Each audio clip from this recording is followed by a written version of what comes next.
রাজধানীতে টানা বৃষ্টির কারণে বিভিন্ন এলাকায় সৃষ্টি হয়েছে জলাবদ্ধতা। সড়কে ঘণ্টার পর ঘণ্টা যানজট, ঘরে বাইরে দুর্ভোগ, নাকাল অবস্থায় পড়েছেন সাধারণ মানুষ। এরই মধ্যে আবারও ঝড়ো হাওয়া ও বৃষ্টির পূর্বাভাস দিয়েছে আবহাওয়া অধিদপ্তর।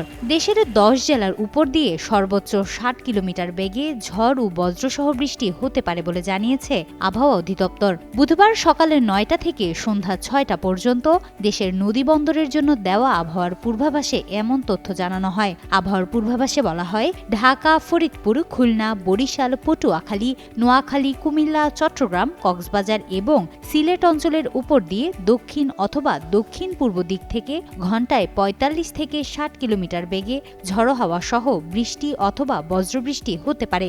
এ সময় এসব এলাকার নদী বন্দরকে 1 নম্বর সতর্ক সংকেত দেখাতে বলা হয়েছে। এদিকে সবশেষ সারা দেশের জন্য দেওয়া 120 ঘণ্টার পূর্বাভাসে বলা হয়েছে, আজ রংপুর, রাজশাহী, ময়মনসিংহ, ঢাকা, খুলনা, বরিশাল, চট্টগ্রাম ও সিলেট বিভাগের অধিকাংশ জায়গায় অস্থায়ীভাবে দমকা হাওয়া সহ হালকা থেকে মাঝারি ধরনের বৃষ্টি অথবা বজ্রসহ বৃষ্টি হতে পারে। সেই সঙ্গে সারা দেশের কোথাও কোথাও মাঝারি থেকে অতি ভারী বর্ষণ হতে পারে। সারা দেশে দিনের তাপমাত্রা সামান্য কমতে পারে এবং রাতের তাপমাত্রা প্রায় অপরিবর্তিত থাকতে পারে।